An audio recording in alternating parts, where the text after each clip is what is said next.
Assalamualaikum warahmatullahi wabarakatuh. Selamat pagi, salam sejahtera untuk kita semua. Perkenalkan, nama saya Riko Prima Putra. Saya adalah mahasiswa PPG dalam jabatan kategori 2 tahun 2022 pada LPTK Universitas PGRI Madiun. Pada hari ini, saya akan melaksanakan uji kinerja, yaitu praktek pembelajaran dengan model pembelajaran berbasis masalah atau PBL, yang dilaksanakan pada kelas 9 di SMP Negeri 5 Kota Tangerang Selatan. Bagaimana prosesnya? Mari ikuti bersama.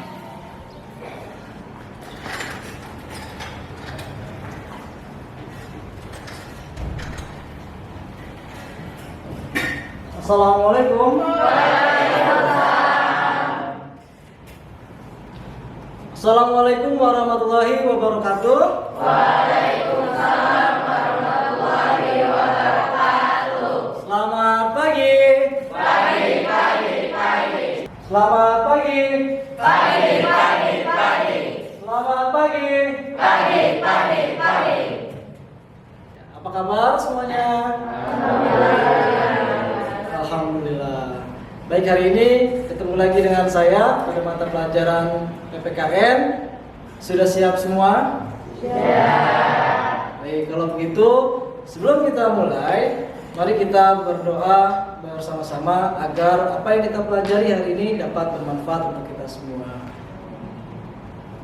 Untuk memulai doa, silakan ketua kelas memimpin teman-temannya. Selamat pagi teman-teman. Sebelum kita mulai belajar hari ini, marilah kita berdoa. Berdoa menurut agama dan kepercayaan masing-masing. Berdoa dimulai.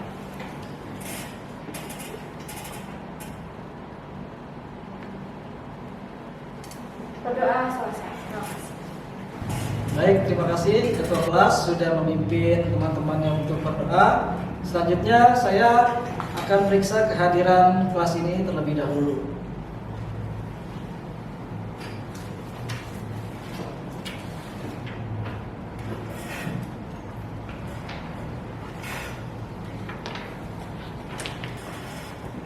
Aisyah Nur Aulia, Hadir.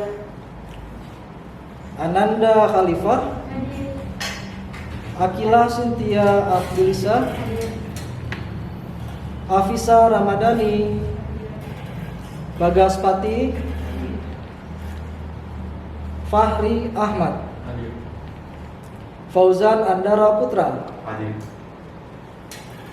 Vivi Nur Aziza, Hadir, Pak. Kaila Natania, Hadir.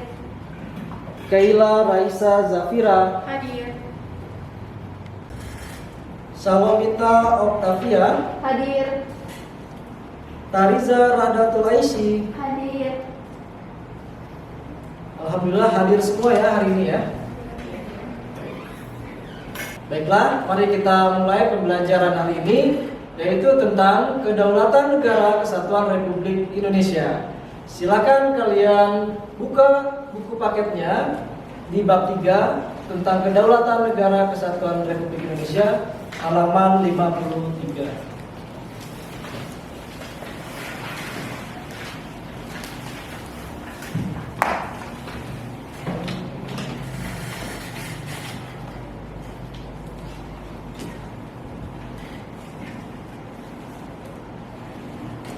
Sebelum kita masuk ke materi, kita ketahui dulu kompetensi dasar yang akan kita capai dalam pembelajaran ini, yaitu memahami ketentuan tentang bentuk dan kedaulatan negara sesuai Undang-Undang Dasar Negara Republik Indonesia tahun 1945.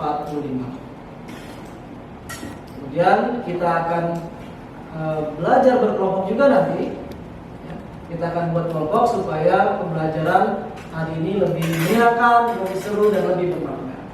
Sekarang kita mulai ke materinya. Silakan saksikan video yang saya sajikan.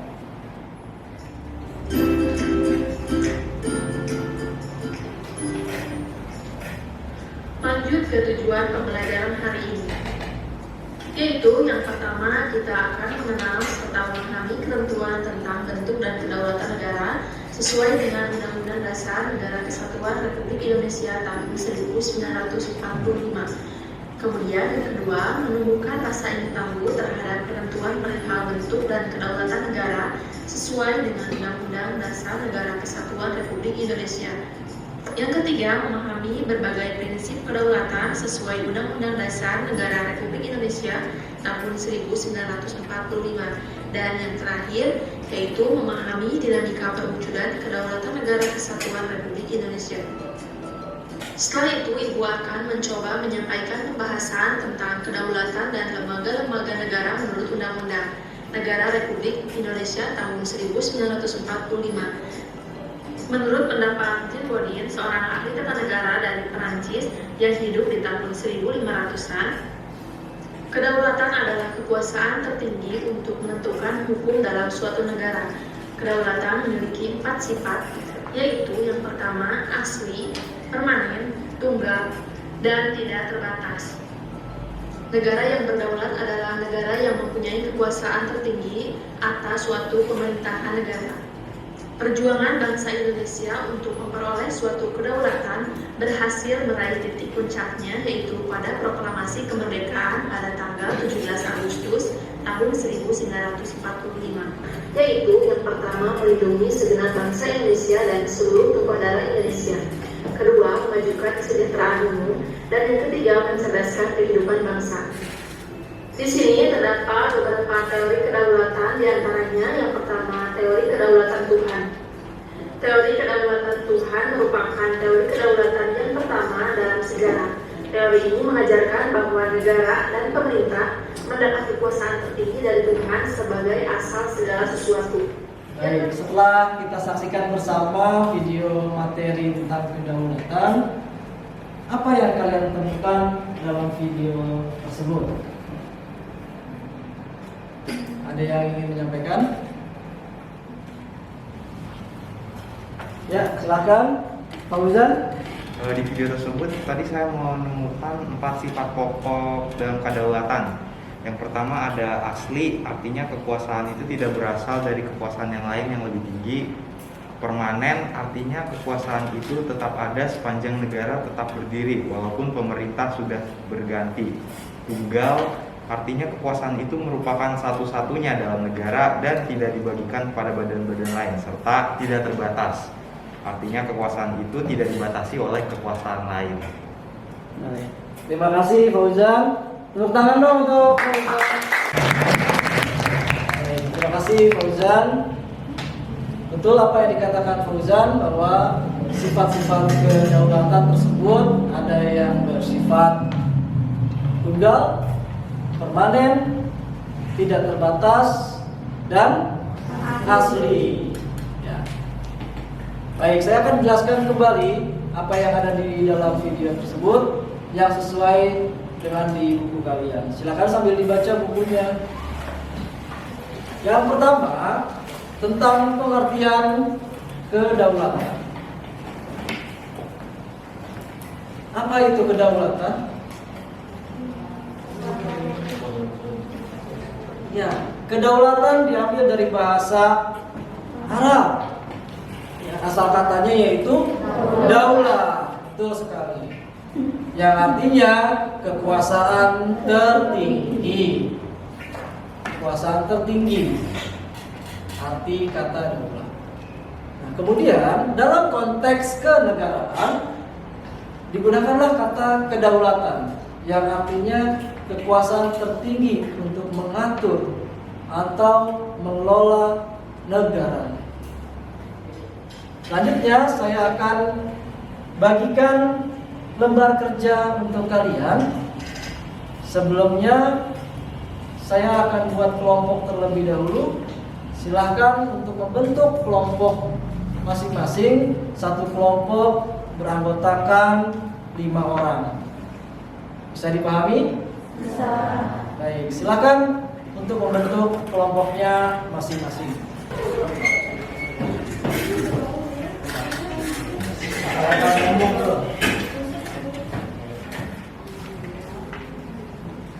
Baik, kelompoknya sudah dibentuk. Kelompok 1, angkat tangan. Satu. Kelompok 2. Baik, kelompok 3. Kelompok 4. Ya. Saya akan bagikan lembar kerja untuk kelompok yang bisa kalian diskusikan. Nanti ada beberapa pertanyaan dan pembahasan tentang suatu permasalahan yang terjadi di negara kita. Saya akan bagikan terlebih dahulu untuk kelompok 1. Silakan. Kelompok 2. Kelompok 3. Ya, sama kelompok 4. Kemudian sekarang diperhatikan terlebih dahulu apa yang ada di dalam lembar kerja kalian. Pada lembar pertama, lembar kerja peserta didik, tertera identitas. Silahkan kalian tulis nama kalian masing-masing dalam satu kelompok. Kemudian ada pokok bahasannya yaitu tentang kedaulatan negara kesatuan Republik Indonesia. Pada bagian berikutnya ada beberapa pertanyaan yang harus kalian diskusikan. Kalian cari jawabannya bersama satu kelompok kalian. Saya akan memberikan waktu untuk berdiskusi 10 menit dari sekarang. Ya, silakan.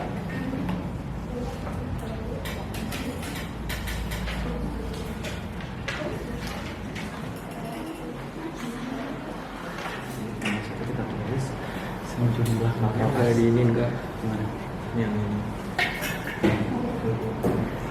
ini zona ekonomi yang khususnya di perairan Natuna zona khusus. Jadi kita tulisnya sejumlah kapal asing itu kan diduga di Cina 2 pertama itu termasuk di perairan. Jadi sebenarnya nomor 1 jawabannya akan berhubungan sama nomor 2. Jadi nanti kita bagi tugas nomor 1 sama nomor 2 nya. Langsung nyari alasan mereka mencuri ikan di perairan Natuna di zona ekonomi khusus.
Kalau mengalami kesulitan boleh ditanyakan.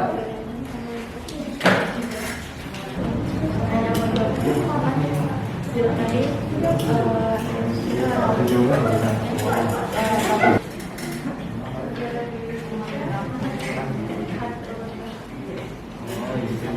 ngambil ikan seenaknya karena mereka melihat laut itu kosong, jadi mereka merasa nggak ada nih yang mengalirkan air, ini gue aja gitu ya sih.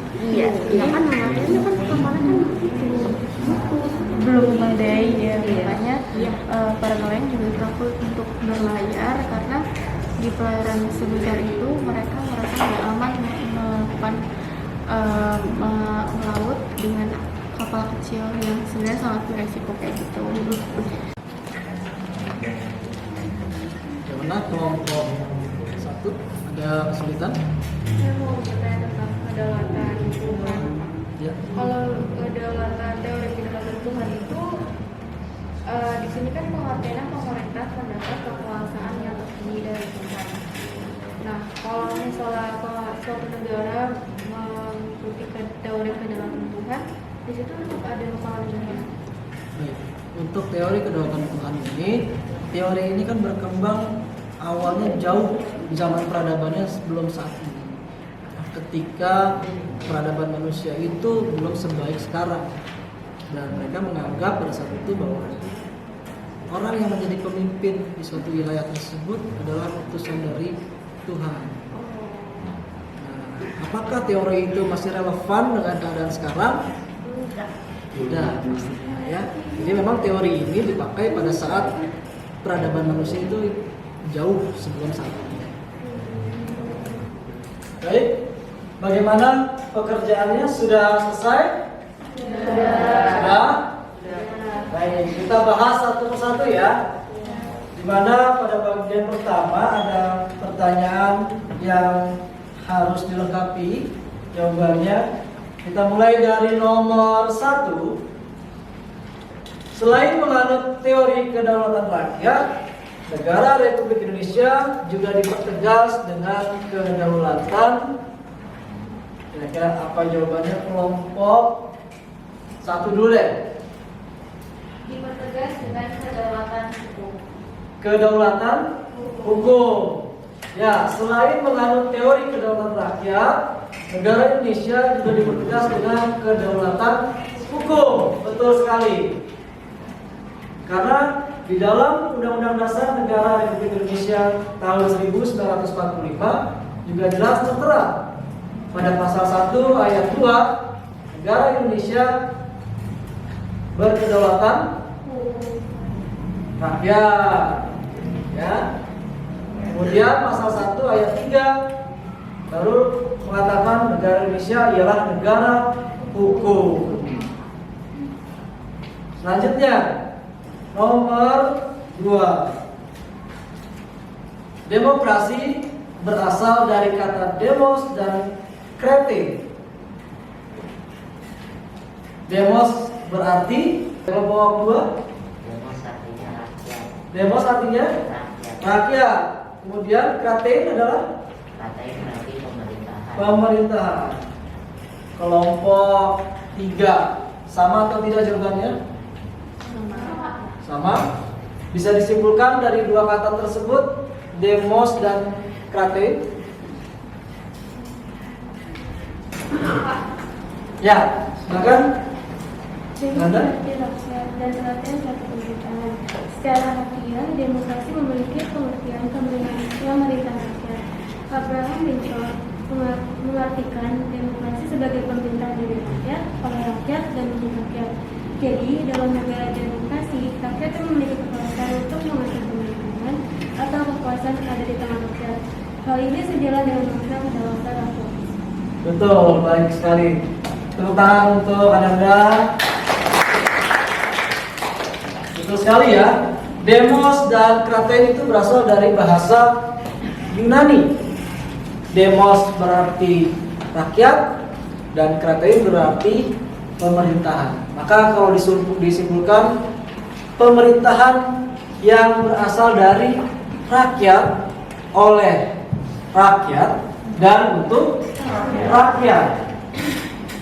Semua bersumber kepada kekuasaan atau kedaulatan rakyat. Itulah demos dan kratein. Yang sekarang kita kenal digabung katanya menjadi demokrasi. Sudah paham ini? Paham ya? Selanjutnya nomor 3. Negara Indonesia adalah negara yang berdasarkan demokrasi titik kelompok 4. Apa jawabannya? Pancasila, betul sekali. Negara Indonesia adalah negara dengan prinsip demokrasi Pancasila, di mana demokrasi pemerintahannya oleh rakyat, tapi harus berlandaskan kepada Pancasila. Selanjutnya, asas atau prinsip utama demokrasi Pancasila yaitu pengambilan keputusan melalui musyawarah. Jawabannya mufakat. Apa itu mufakat?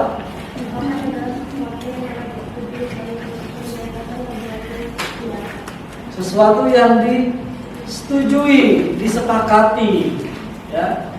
Musyawarah itu artinya pembahasan secara bersama. Kemudian setelah dibahas, barulah disebut mufakat. Selanjutnya nomor 5. Abraham Lincoln mengartikan demokrasi sebagai pemerintahan dari rakyat, oleh rakyat, dan untuk rakyat. Ya, seperti yang tadi saya bahas di nomor 2. Jawabannya adalah dari rakyat, oleh rakyat, dan untuk rakyat. Seperti yang ada di negara kita, negara Indonesia, demokrasi pemerintahannya dari rakyat, oleh rakyat, dan untuk rakyat.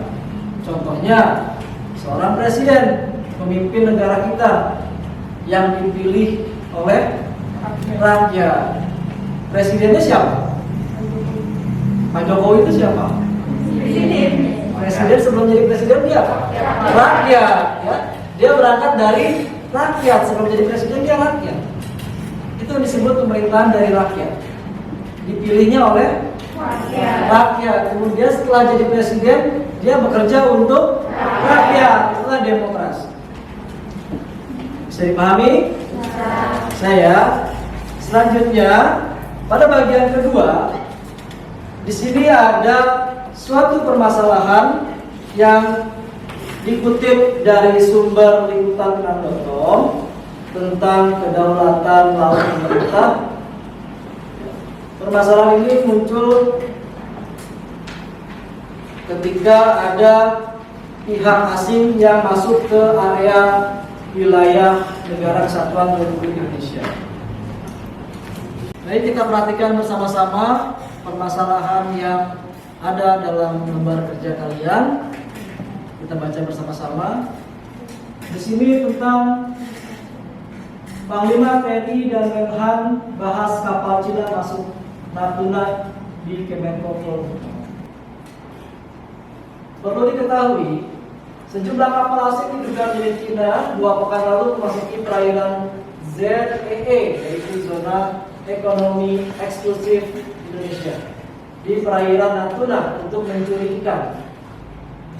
Pemerintah Indonesia sudah menyampaikan protes lewat nota diplomatik ke Cina.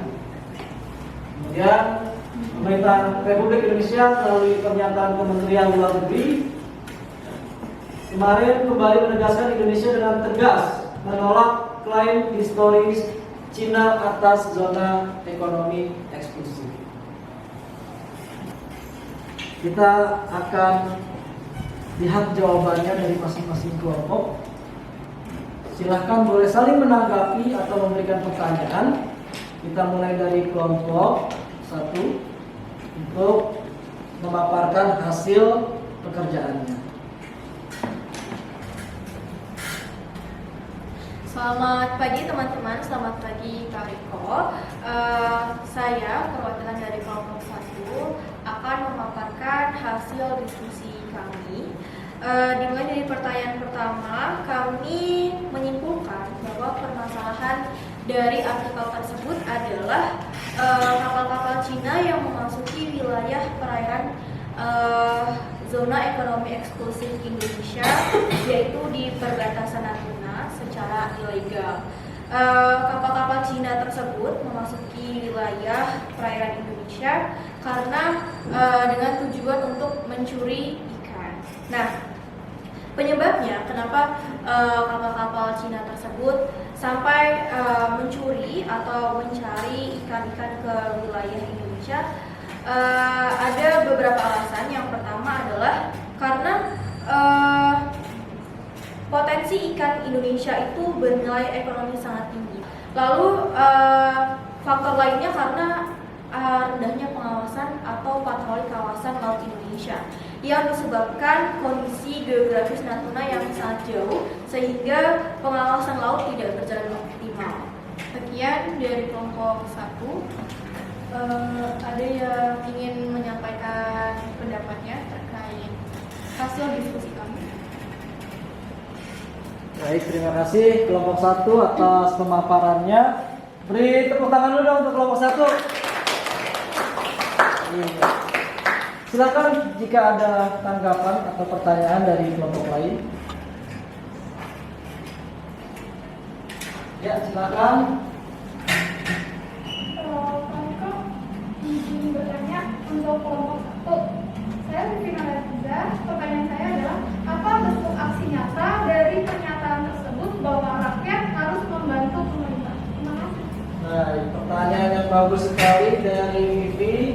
Apa bentuk aksi nyata dari pernyataan bahwa rakyat harus membantu pemerintah? Ya, jawaban nomor 5 ini ya. Iya, Pak. Sebagai seorang warga negara Indonesia, bagaimana sikap yang seharusnya? Silahkan kelompok 1 jawabannya. Apa bentuk aksi nyatanya yang dilakukan? Baik, terima kasih Vivi atas pertanyaannya. Saya akan menjawab, kita sebagai warga negara bisa membantu pemerintah yang pertama dalam bidang kemiliteran. Bagi kita yang tertarik untuk bergabung dengan kemiliteran, kita bisa membantu pemerintahan dalam penjagaan perairan Indonesia. Lalu kita sebagai generasi muda juga harus lebih kreatif menciptakan teknologi-teknologi baru untuk mendukung para nelayan agar tidak kesulitan mencari ikan dan membudidayakan ikan agar tidak punah. Lalu kita juga harus menanamkan kesadaran diri bahwa perairan Indonesia itu sangat luas dan sangat berharga, sehingga kita harus punya kesadaran untuk ikut menjaga dan melestarikan apa yang kita miliki di perairan Indonesia. Terima kasih. Bagaimana kelompok 3? Apakah sudah jelas? Terima kasih. Tepuk tangan sekali lagi untuk kelompok 1. Selanjutnya kita akan dengarkan presentasi dari kelompok 2. Silakan untuk kelompok 2. Assalamualaikum warahmatullahi wabarakatuh. Waalaikumsalam warahmatullahi wabarakatuh. Perkenalkan, nama saya Bagas Pati Prabaswara, perwakilan dari kelompok 2. Hari ini kami akan memberikan tanggapan hasil diskusi kami mengenai artikel tersebut. Pertama-tama, permasalahan yang ada di dalam artikel tersebut yaitu adalah mengenai sejumlah kapal asing diduga milik Cina 2 pekan lalu memasuki perairan zona ekonomi eksklusif ZEI di perairan Natuna untuk mencuri ikan. Nah, hal yang menyebabkan hal tersebut terjadi yaitu adalah karena mereka mengklaim historis Cina atas ZEI dengan alasan bahwa para nelayan Cina telah lama beraktivitas di perairan dimaksud bersifat unilateral, tidak memiliki dasar hukum dan tidak pernah diakui oleh UNCLOS 1982. Dampak yang terjadi di kejadian tersebut bagi Negara Kesatuan Republik Indonesia itu adalah Indonesia mengalami kerugian sumber daya alam terutama di aspek lautannya dan ancaman terhadap pelestarian sumber daya ikan karena hasil tangkapan tidak terdeteksi baik jenis, ukuran maupun jumlahnya. Sekian dari saya. Wassalamualaikum warahmatullahi wabarakatuh. Waalaikumsalam warahmatullahi wabarakatuh. Baik, terima kasih untuk kelompok 2 atas pemaparannya. Beri tepuk tangan yang meriah untuk kelompok 2. Selanjutnya, untuk mempersingkat waktu, kita lanjutkan ke kelompok 3. Silakan kelompok 3. Assalamualaikum warahmatullahi wabarakatuh. Waalaikumsalam warahmatullahi wabarakatuh. Selamat pagi semuanya. Saya Fisa Ramadhani sebagai perwakilan kelompok 3 untuk mempresentasikan hasil analisis dari kelompok 3. Tanggapan kami terkait nomor 1. Sebagai seorang warga negara Indonesia, sikap yang harus kita lakukan dalam merespon permasalahan tersebut adalah mendukung persatuan dan kesatuan Menteri Kelautan juga Perikanan. Yang lainnya adalah mendukung nelayan Indonesia dengan cara membeli ikan di nelayan kecil, bukan dengan mengimpor iklan. Selanjutnya, mendukung keamanan yang dilaksanakan oleh Menteri Keamanan dan Kelautan. Kita sebagai individu mungkin bisa belajar lebih mendalam tentang kelautan, perikanan, dan keamanan laut. Yang terakhir, mendukung secara finansial dengan cara membayar pajak secara teratur agar bisa memberikan fasilitas yang baik pada nelayan. Terima kasih kelompok 3 atas pemaparannya. Selanjutnya kelompok 4, silakan untuk memaparkan hasil diskusinya. Baik, terima kasih Pak Riko. Perkenalkan, nama saya Atila Sintia Belisa, perwakilan dari kelompok 4 akan memberikan tanggapan kami atas berita tersebut. Permasalahan yang ditemukan pada artikel membahas tentang kapal asing milik Cina memasuki perairan zona ekonomi eksklusif Indonesia (ZEEI) untuk mencuri ikan. Cina mengklaim dan tidak memiliki alasan hukum yang sah. Sikap sebagai warga negara Indonesia dalam rapat pemerintah menegaskan ada 4 poin. Telah terjadi pelanggaran oleh kapal-kapal wilayah ZEEI Indonesia telah dicatatkan oleh hukum internasional yaitu melalui UNESCO 1992. Menanggapi permasalahan ini bukan hanya sebagai sengketa terkait perikanan, tetapi lebih penting lagi sebagai permasalahan pelanggaran zona maritim, pelanggaran hak berdaulat. Oke, sekian dari saya. Sekian dari kami. Terima kasih. Ada yang ingin bertanya? Baik, terima kasih untuk kelompok 4. Berikan tepuk tangan yang meriah untuk kelompok 4. Semua kelompok sudah mempresentasikan hasil diskusinya. Ya, saya berharap pengalaman belajar hari ini dapat bermakna dan menyenangkan untuk kalian. Sekarang saya ingin mendengar satu kesimpulan dari kalian hasil dari diskusi bersama kita tentang materi kedaulatan. Siapa yang ingin menyampaikan kesimpulannya?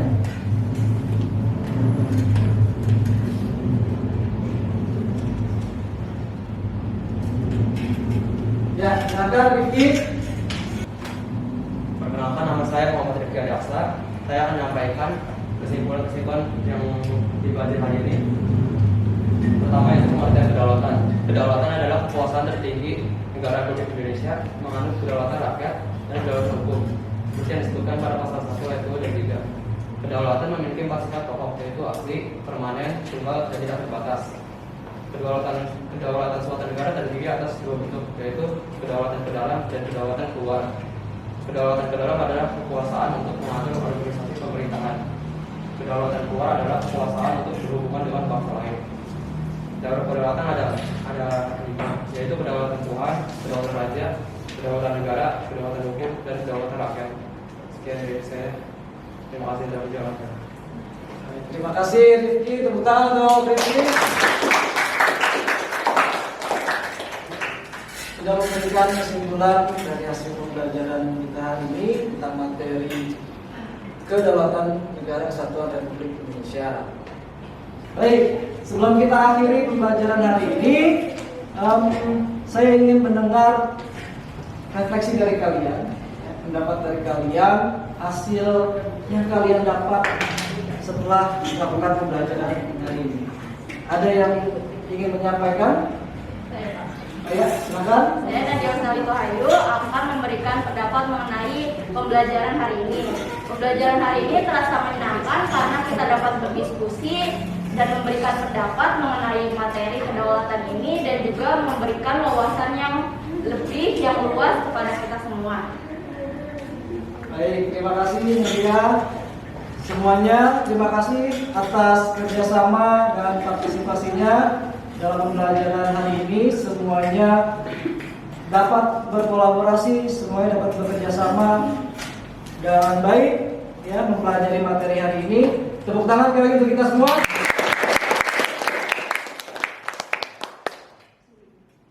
Baiklah, kita akhiri pembelajaran hari ini dengan berdoa bersama-sama. Silakan ke kelas kembali memimpin untuk berdoa.